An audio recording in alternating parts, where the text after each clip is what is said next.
Urugono. A na-ebuli ụgwọ mmadụ n'ọkpụma. Onye mee nke ọma.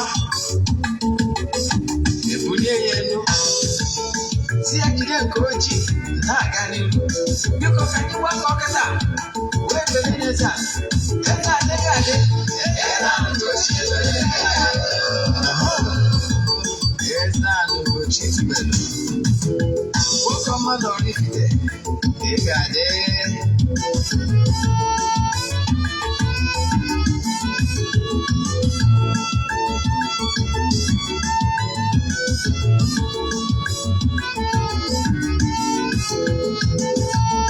Ọdịnala bụ eziokwu. Ọdịnala bụ ụzọ ndụ. Ị ma na o nwere olu na-eti mkpu na-asị ụmụ Igbo chigharịa, ụmụ Igbo chigharịa. Kwa mbọsị ọ na-eti. N'ụtụtụ n'abalị ọ nọ na nkụzi. Eze-Ana Ugochi tubelu. Onye ọma na oraifite. Onye mgbasa ozi ọma ọdịnala gaba n'ihu. Eze-Ana Ugochi tubelu. Onye mmalite mmadụ. Ọdịnala bụ ụzọ ndụ gaba n'ihu.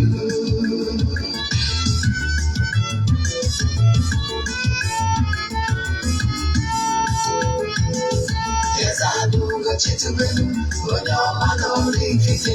Onye mgbasa ozi ọma ọdịnala gaba n'ihu. Eze-Ana Ugochi tubelu. Onye mmalite mmadụ. Ọdịnala bụ ụzọ ndụ gaba n'ihu. Eze-Ana ga-adị. Ugochi tubelu ga-adị. Ugochi tubelu tempụl ọ ya adị. Maka na eziokwu anwa jaja. Ndị okenye ga-adị. Fọnta mbaki. Ndị oche ya adị. Fọnta mbaki. Fajasikala. Ụtụtụ ọma na ụmụ ọdịnala Igbo. Anyị abịakwanụ n'oge awa nke eziokwu. Oge anyị ji awa eziokwu niile agba. Nke ọ bụ mụnwa bụ Ogbuefi Eze-Ana Ugochi tubelu ga-anọ n'isi ya. N'ụbọchị tata, a sị na chi tata ga-eketara anyị ihe ọma ya emere anyị. A sị na onye na-achụ anyị ga-ada. Onye echecha ihe ọjọọ ya eme anyị na ọ ya eme onwe ya. Maka ndị ọ bụ taa bụ izi ha na-afụ m. Afa m bụ Ogbuefi Eze-Ana Ugochi tubelu na oraifite. Afa m ji wee chi ọzọ. All my title name. N'ụbọchị taa, isiokwu anyị bụ why you must bury your departed relatives and benefits of doing so. That is our topic today. Then, another thing you should know, ọ bụrụ na ọ taa bụ izizi ị na-afụ m na social media. Ọ bụrụ na ọ taa bụ izizi ị na-afụ m na social media. Abụ m onye isi nchụaja na Ugochi tubelu na temple. Anyị na-agba afa miri emi lụkwazị ọrụ mmụọ dị iche iche. Abụkwazị m onye isi nchụaja na ọdịnala Restoration Prayer Ministry. Bụrụkwazị onye mgbasa ozi ọdịnala Igbo. My mission is to help people live better life. N'ụbọchị taa, ọ bụrụ na ị na-esonyere anyị ebe ọ bụla iso wee na-esonyere anyị, whether na Eziokwu TV or our social media handles. Gee ntị ma gee ntị nke ọma na nkụzi taa. You must learn something that must change your life. I can assure you, if you can pay attention. Now, ọkwa dị mkpa. Echefuna na aja anyị na-achụ kwa ọnwa ka na-aga n'iru. Aja anyị na-achụ kwa ọnwa ọbụla ka na-aga n'iru. Ndị niile sonyere na aja ga-enweta ihe onyonyo nchịkọta ya na ngwụcha ọnwa. Ihe kwesịrị ịma gbasara aja bụ aja mbunye elu, aja epụta ihe, aja esigoro na ya bunye ọtụtụ ndị mmadụ elu. Ị nwekwara ike isonyere anyị na aja a na-achụ ọnwa ọbụla ebe ọbụla ị nọ under the globe. Distance is not a barrier n'ọrụ mmụọ anyị na-alụ maọbụ na aja anyị na-achụ. Nke a bụ ihe ị ga-ama.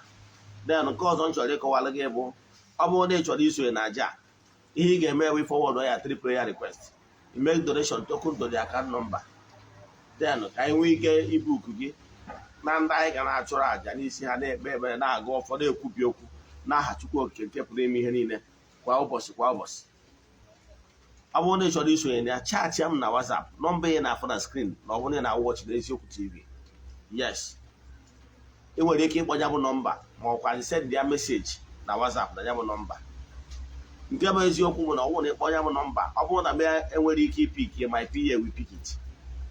Yes, the number bụ 0813 8243 871. I repeat, 0813 8243 871. Ọ bụrụ na ị laikiri nkụzi ihe na-anụ taa na ọ bụrụ isi na Eziokwu TV wee na-awọchi ya, mana ị chọrọ ka ị nụkwa nkụzi ọzọ, ihe ị ga-eme bụ jee na my YouTube channel Ogbuefi Eze-Ana Ugochi tubelu oraifite. Anyị nwere over 1000 lectures there. Nkụzi niile anyị kụziri na ọdịnala Igbo kwa ụbọchị over years. I can tell you, you go there and subscribe so ka ị na-enweta nkụzi niile anyị na-ekuzi kwa ụbọchị. Nke bụ ọ bụrụ na o nwere movie ọbụla ịwọchị n'Eziokwu TV a ịlaikiri, ị chọrọ ka ịwọchị ya ọzọ ma ọ bụ ka ya isendịgharịa mmadụ link ya, jee na our YouTube channel akpọrọ Ugochi tubelu movie productions. Ị ga-awọchị all our movie English movies. Mana ọ bụrụ na movie ọbụla ịfụ na channel a nọ Igbo film, ị chọrọ ịwọchị ya in full, jee na our YouTube channel akpọrọ Eziokwu TV Nollywood movies. O nwezi other content anyị ndị ọzọ ị chọrọ ịwọchị, jee wọchịkwa ya na Eziokwu TV na YouTube. Then ka anyị kwụsị ebe a, ọkwa ihe ama. Then ka anyị gabazie n'iru n'isiokwu anyị dị maka ya wee bịa n'ụbọchị taa. Gịnị ka anyị chọrọ ịkụwa maka ya? Ọ bụkwa ndị nwere advert ma ọ bụ na ị chọrọ ịpartner with Eziokwu TV, chaatịkwazie na WhatsApp. Yes, then ka anyị gaba n'iru na ọkwa nke ikpeazụ fọrọnụ. Echefuna na our festival feast bụ na 16th of September ka ọ ga-adị. Yes, ya bụ feast nke arụ anụnwa ga-ada ụda. Ndị niile nọ na children of the temple na ndị niile kụrụ mba na temple, unu echefuna nọ na 16th of this year ka mmụọ na-apụ apụ ihe ji na nchagbu na-eri ọta festival or annual festival, annual feast. Echefuna na ị ga-achat with me ma ọ bụrụ na ị nọrọ na our WhatsApp group.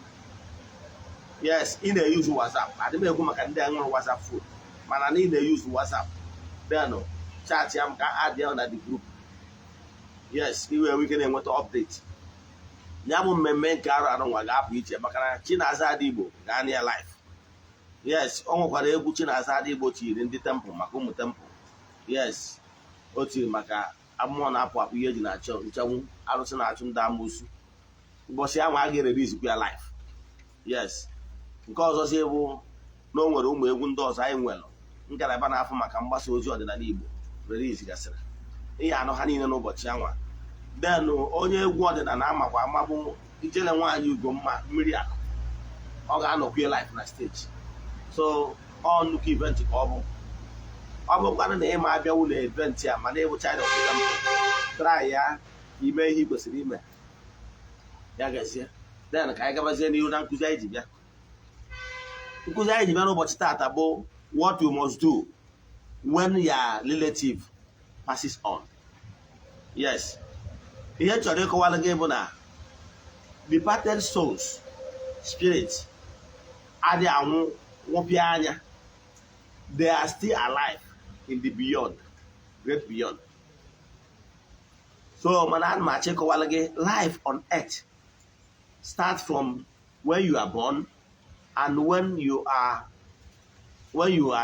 died, and the right has been given to you, your burial right. You know why? If somebody is born, there is celebration that so a new soul has entered a family. When the person departed, you're supposed to do the needful to mark the close point for that spirit to be able to go back to the great beyond. Ihe na-achịkọwa bụ na enwere mbido nwee njedebe. Yes, come look at why some families are facing some challenges is when there is injustice. Whenever there is injustice, then that soul or spirit crying for help will be calling for vengeance. You know what I mean? Yes, this is the custom of your people. How to say farewell to a departed soul. Or okay, let's say it's a departed spirit. Now, when the person passes on, and that's your customary right, yes, that customary right of your people, that's all your people, the elders came together and said, going forward, this is how we want to be burying our departed relative. And all of you agreed.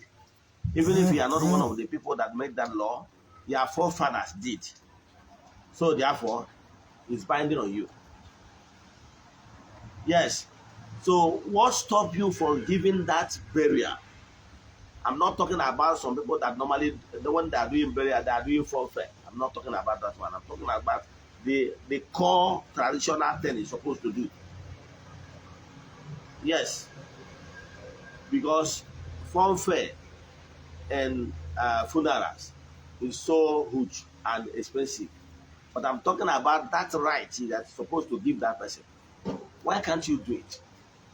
You know why? So whenever that agreement, cultural agreement, called custom of your people on how to bury the dead. Now is an already agreement that bind all of you together. Then what stops you from giving it to your relative that has died? Why?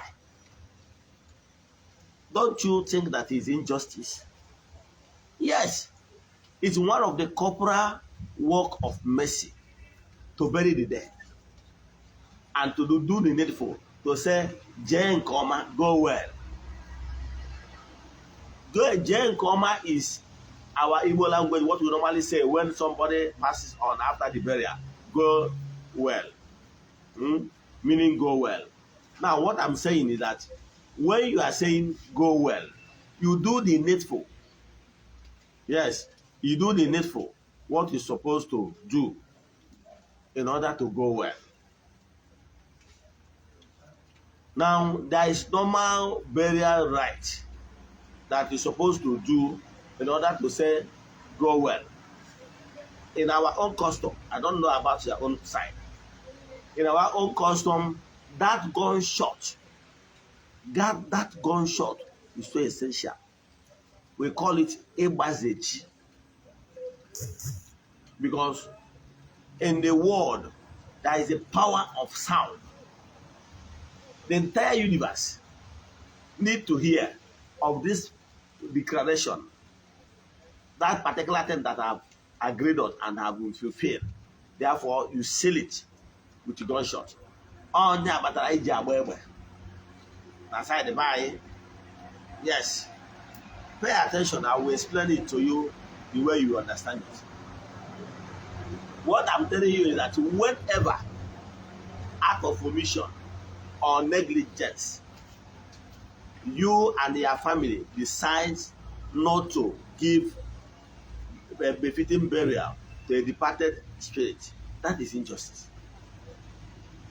Because if it's you that passes on, you will be expecting the living to do the same. Now, why do you decide not to do it? Are you not seeing it in the angle that you have done injustice to this departed spirit? Don't you think so? That is exactly what happened.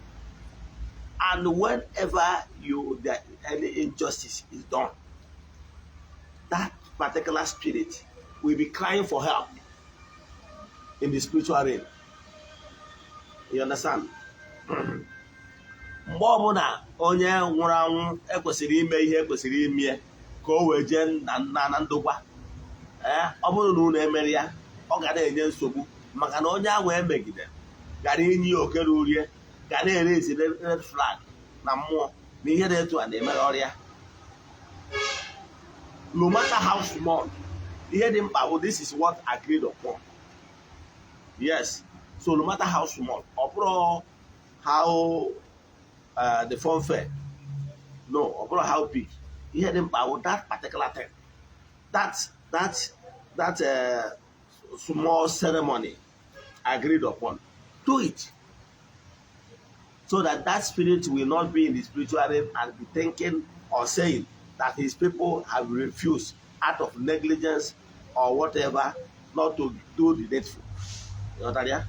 Now, what I'm telling you is that when somebody passes on, make sure you do those key things that is essential. Forget about Ashebi, forget about all those large funfair. But if you have the money, why not? Especially when the person has lived a fulfilled life. We call it celebration of life. Yes, you can do that if you have the money, the means. But I'm talking about even when you people don't have, make it as a point of duty to do the needful so that this spirit will rest in peace. Now, what I'm about to tell you that there are some families that are under bondage. Do you know why? The thing is that when you refuses to settle this departed spirit so that he or she will join in the spiritual realm and move forward. Yes. Either moving forward to the rank of Ndichie or to reincarnate back. Yes. You have already deprived the person what rightly belongs to him or her. Yes. So what I'm saying is that when somebody passes on, make sure you do it. The reason is that when you refuses to do it, the person will be earthbound. You understand what earthbound means? Earthbound spirits are those spirits that they are not there or here. They are not in the spiritual world and they are not in the world of the living. Yes, because there is this same thought you're supposed to do whenever someone passes on, so that it will mark the closure, the end of the person's earth life. Yes, during that normal proper burial, we mark the end of the person's earthly existence, so that the person will now join. Once he marks the end, the forces of nature in this gross material will no longer allow that spirit to be here. So the spirit will cease no more. That is why some family will tell you that there is one of their departed person that normally appear in their family. But when the right thing was done, he ceased to appear to them. Or to cause havoc, as case may be. It depends. Now, when a soul is entered this world, and when that particular soul completed his earthly existence in this particular set, as in this phase, you need to do the needful and to end it by, after all the burial rites, you give this gunshot. If it's our place, you must give that gunshot. That gunshot is to sever the barricade that keep on holding the departed spirit with the word of God's matter, so that the person will now have no choice than to move to the spirit world. Yes. So what you must do is this first. Let me give you an example. Let me give you an example. If a woman is married into your family, now remember, whenever you perform the traditional rite of a woman that is married to you, you are not only marrying that woman, you are marrying all her spiritual forces together. Don't forget. Yes, whenever you pay the bride price of a woman as a man, I can tell you, all her spiritual forces, then you are marrying all of them together. So meaning that when she is coming to your house, she is coming not only with her physical body, she is coming with all her spirit guides and spiritual forces. So you have to pay attention to those as spiritual forces. Yes. Now, and again, when they are doing that traditional rite, they are calling upon the gods of their land. Yes, I mean your in-laws. I mean your in-laws. Those families want to marry their son, their daughter. They will pray, calling upon the gods of their land, that today they are giving their daughter hand in marriage to so person. And they will pray that gods of their land will help their daughter to go there in her new home to bear fruits, meaning giving birth to children. You understand? And that children in return will be what we call Wadiana in the mother's place. In the mother's place, yes. So it's like a union with the spirit of the woman side and the spirit of the man side coming together in union in marriage. So when a woman, in olden days, if a woman get married and she's moving to her husband's house, they normally have, there is what we call Okuchi. Okay, let me use our language so that our people will understand it. Mgbe burumo nwaanyị na-eje ije di, ọ na-ebu okwuchie. She normally goes to her husband's house with her physical altar. Yes. You can go and verify or ask your uncle that is grounded into our custom olden days. That is her guided angel, her altar, where she normally pray. Yes. That is why you go to the villages, that some of the Ogugu you are seeing today,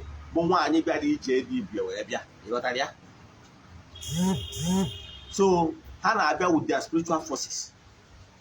So mgbe nwaanyị anwa beziri n'obodo anwa na-anụ di na-amụ ụmụ, mgbe gburugburu dị, ọ bụrụ na ị mara n'ala Igbo a o mere, mgbe gburugburu nwaanyị nwụọ na be die, a na-ebuni ya be nna ya ga nie, ọ dịnubere ya.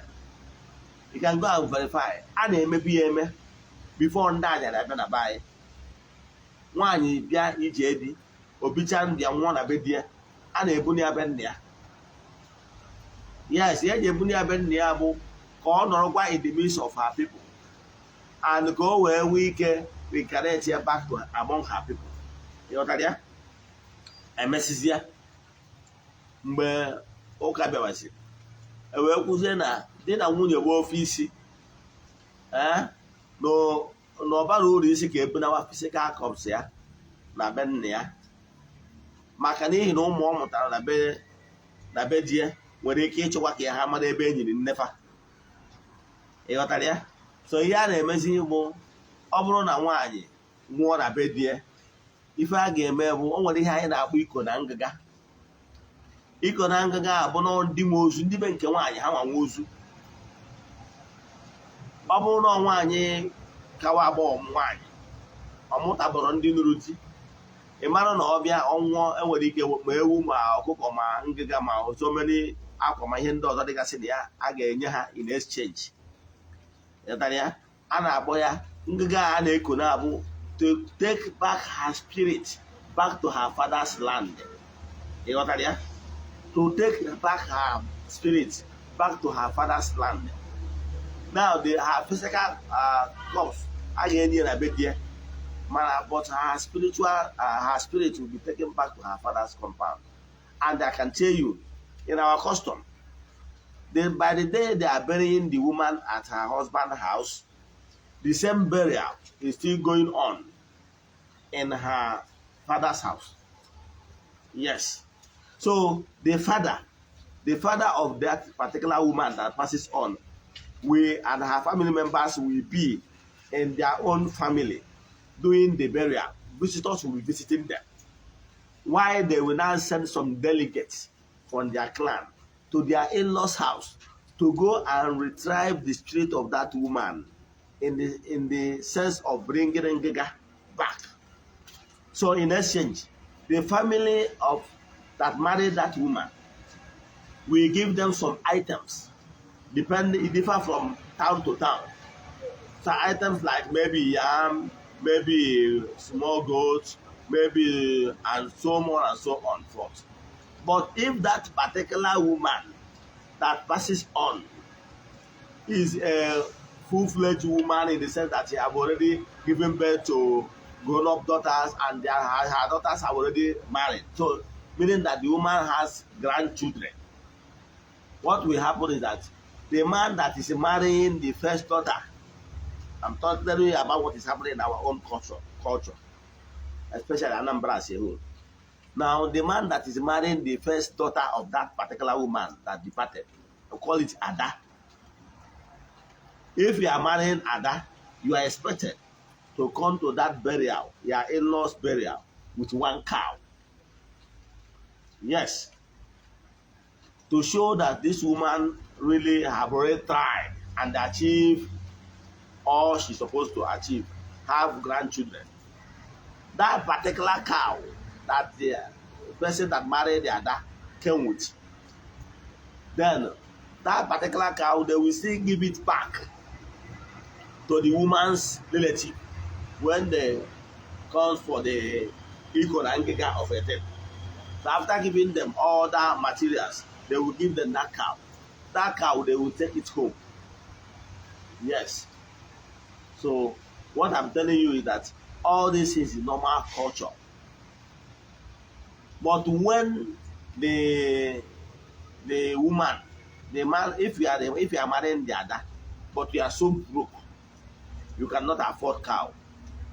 If it's in some villages, even your omonna, your relative will help you to raise it, because it's a thing of shame that you are coming to that burial with that cow. It will be a thing of honor if you can afford it. But if by Allah you cannot get it, nobody will kill you. You will enter the burial ground with a rope or cow rope. Yes.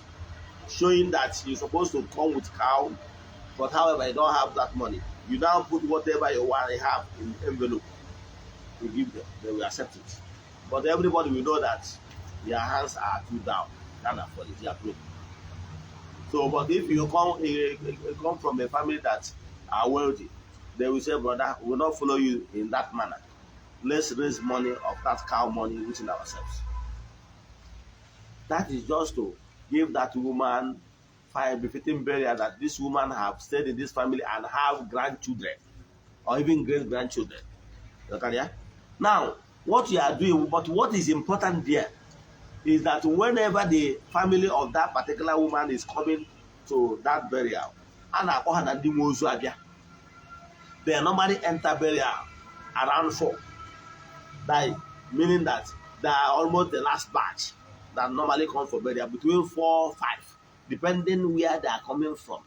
If it's a family that is coming from the same town or neighboring town or whatever, they normally come around between 4:30 to 5. Yes.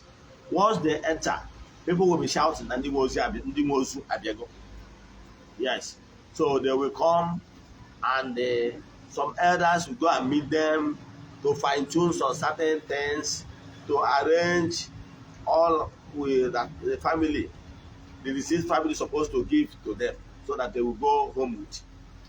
Sometimes when you are in the burial, marrying, you will not even know that some elders are somewhere discussing and finalizing things. For you, you think it's just marry, drinking beer. No, there is some discussion going on at the backyard with the elders of both families. That discussion is all about to settle and severe everything amicably in peace. So there are some certain things the family will give to their in-laws. They are not including other items that representing taking back her spirit back to her people. Then after that, once they settle that one, the other youths and the rest of them, all of them will now come in mass to the burial ground. Then after that, they will do their normal dancing of it. And after that, they will to the picture of their departed daughter and everything. After dancing and all the merriment and everything. Then whenever they are going, watch out. Whenever they are going, you will hear a gunshot. that a gunshot is to sever that going forward, they are telling the spirit of that departed daughter of theirs that going forward, your mission in this family has ended. Your mission in this family has ended. Therefore, you will witness a loud gunshot.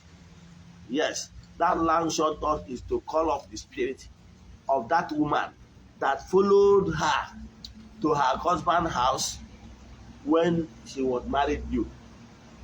Is to inform them in the spiritual realm that the daughter that once lived in this family has fulfilled her earthly journey in this family, and therefore is now going back with the spirit back to her father's house.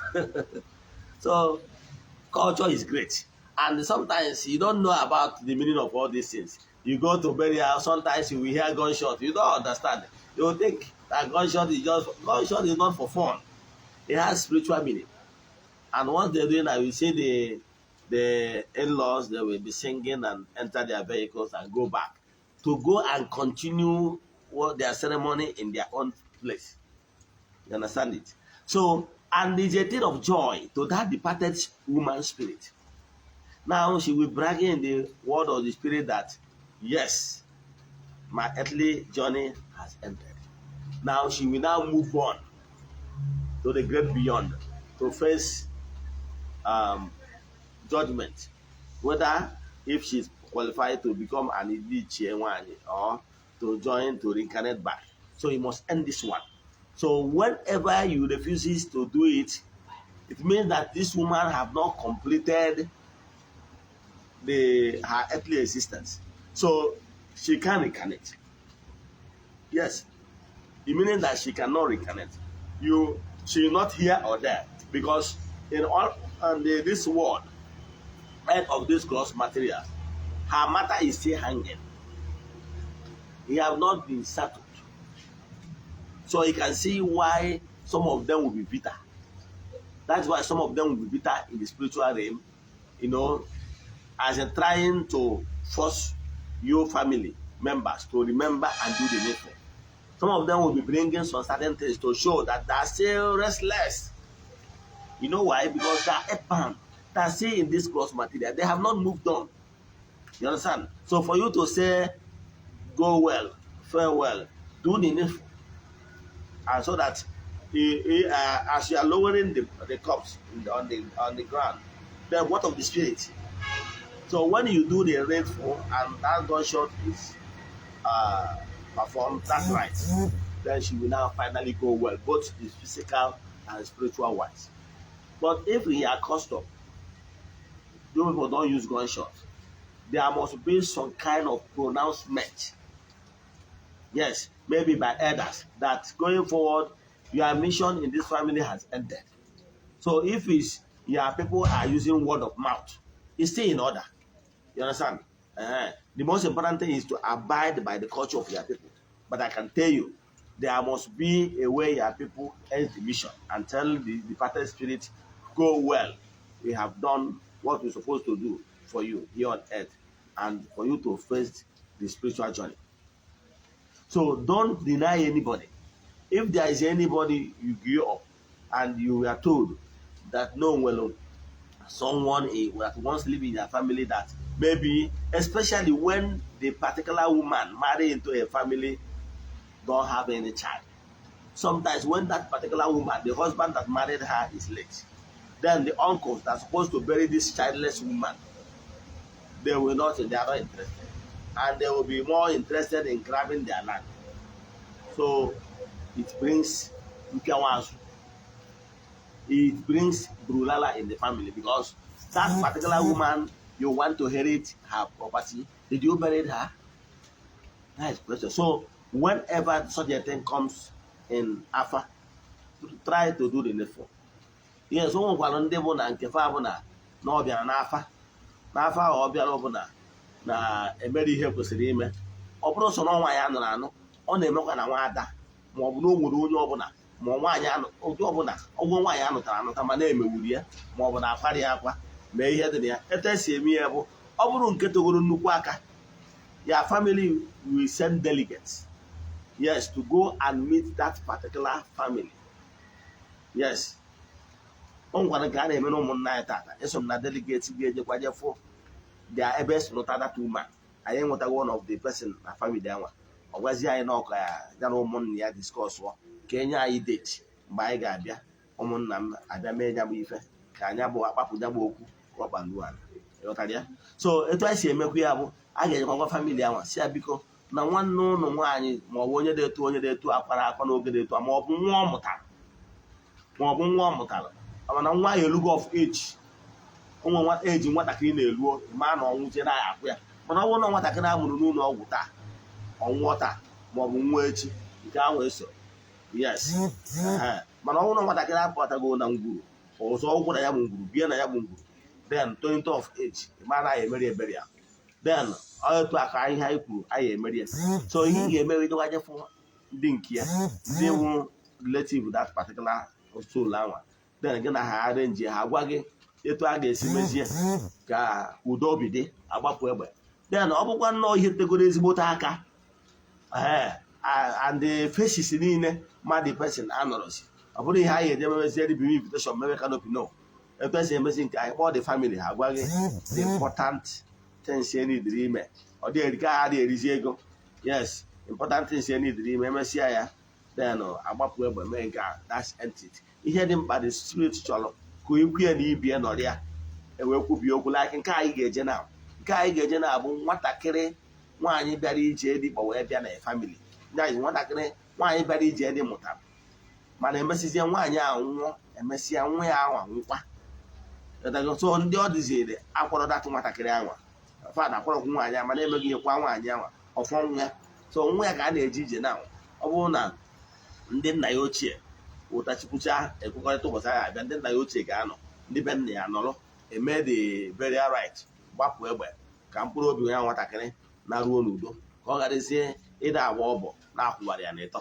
ka o wee nwee ikere inkanet ya ka m kwụsị ebe a inwe ha ajụjụ na nkụzi a ana m achọ ịgwa unu onwere some families ihe dị etu a na-enye nsogbu asị unu nwere onye akwara akwa maọbụ nwa ada maọbụ nwa ọkpụ maọbụ nwaanyị bịara ije di onye ọ sọrọ ya bụrụ maọbụ na ọnwa amụtara amụta mana enerere ya maọbụ na ọ bụ anọfa kama na-adụkwa unu mere n'efu maka na o ji mmadụ na ana ji onwe ya mgbe ọ na-akwara onye a unu ji na ana dị afọ unu nwa ji onwe unu nwatakịrị sị na nne ya ama alahụ ụla ya nwa na onwe ya ya alahụ azụburu onwe ya tinye n'ọnụ agụ iyi onye ka ọ ga-ajụ ihe merụ ndị ya ọ gaghị mana ndị Igbo na-atụ inu si na ọkpara nkụ ahụhụ si ngwere bịara ya ọrụ who fetch anti-infected firewood invite lizard to his house. So what I'm saying is this: always stand by the side of truth, doing the needful. Don't be part of any group that will put hand in injustice against anybody. Let me stop here. If you have question, send message on each of our family. Send the line message. Distance above a barrier. Above no, or a barrier. Send the line message 0813 82 43 871.